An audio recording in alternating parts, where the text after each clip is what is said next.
लक्ष द्यायचं त्याच्याकडं. गावात आपल्या गावात सुद्धा धरा, एखादा साधा विषय असला तर आपण म्हणतो जाऊ द्या काही एवढं नाही, पण मोठा विषय असेल तर सगळं गाव सक्रिय होतं की ह्या विषयापासून किती फायदा होईल किती तोटा होईल.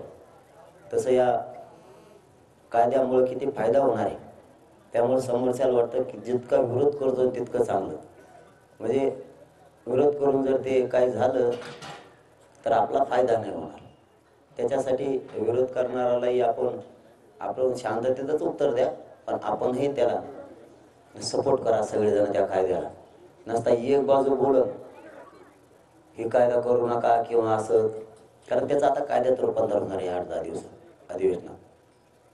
कारण आधी सूचना काढायला लागते, अध्यादेश काढायला लागतो, तरच त्याचा कायदा होतो. कोणत्याही कायद्याचा नियमच ते. त्यामुळं आता ते त्या दिवसात ते जितक्या हरकती घेतील तितक्याच आपण पॉझिटिव्ह हरकती आपण पण घ्या. भले ज्यांना त्याच्यावर कायद्याच्या पद्धतीनं हरकत घेता येते, आमच्यासाठी हा कायदा पाहिजेच म्हणून, ज्याला ते घेता येत नाही ते सोशल मीडियावरती त्याच्यावरची ताकद ठेवा की हा कायदा आमच्यासाठी आवश्यक आहे, आम्हाला तो पाहिजे. म्हणजे सोशल मीडियाच्या माध्यमातून का होईना रोज दबाव सरकारवर राहतोय की याला आमच्या कायद्याला ज्याच्यात आमचं भविष्य ते थांबला नाही पाहिजे. म्हणजे आपल्याला नुसतं जाऊन आलो झालं असं म्हणून सुद्धा जमणार नाही, आपल्याला सतत सावध त्याच्यावर राहावं लागणार आहे. त्यासाठी आजच्या बैठकीतला आपला पहिला निर्णय असा आहे, आता सगळं झालंय, 54 लाख नोंदी मिळाल्या, 39 लाख प्रमाणपत्र वाटप झालेत, राहिलेली 2-4 दिवसात करतीलच किंवा त्याची प्रक्रिया होत राहणार आहे. त्याच्या परिवारालाही मिळायला लागलेत. इथंच आता एक की आले होते, त्यांना काय 500 का काहीतरी प्रमाणपत्र सापडले होते, त्याच्यावर 2000 लोकांना मिळाले, मग काही दिसणार ती. तसं परिवारालाही मिळायला लागले आता प्रमाणपत्र. आणि सगळ्यात मोठा विषय आपला राहिला होता की ज्यांच्या नोंदी नाहीत त्यांचा सगळ्यात मोठा प्रश्न आपल्या पुढे होता.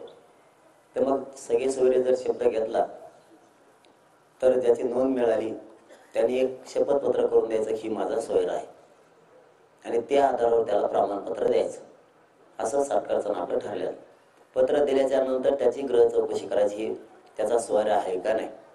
जर तो सोयरा नाही निघाला तर त्याचं रद्द केलं तरी चालतंय, कारण खोटं काहीच करायचं नाही आपल्या सुद्धा. कोणी म्हणून माझा सोयरा आहे आणि कोणी पण घेईन दुसऱ्या राज्यातला सुद्धा, म्हणून आपणही खरंच वागायचं आणि खरं असल्यावर घेतल्याशिवाय सोडायचं नाही. मग ते किती विरोध करू कोणी आणि किती आडा पडू, खरं असलं की घेतल्याशिवाय सोडायचं नाही. त्यामुळे सोयऱ्याचा कायदा पारित करणं, त्याच्या अधिसूचना निघणं, त्याचा अध्यादेश निघणं आपल्यासाठी खूप गरजेचं होतं. आणि तो सगळ्याच्या समक्ष त्याचं राजपत्र निघाले. राजपत्र निघणं हे क्वचित महत्वाचे यालाच तातडीचे यालाच केलं जातं. म्हणजे तुम्ही दुसऱ्याला विचारू शकता, राजपत्र हे काही कायद्यात बदल करायचा असला, काही तातडीची अंमलबजावणी करायची असली तर तो राज्यपालाच्या याने ताबडतोब करावं लागतं. त्या राज्यपालाच्या अधिकारानं ते करावं लागतं. त्याला मुख्यमंत्र्यांची शिफारस जावं लागते, तर राजपत्रित तो आदेश निघतो.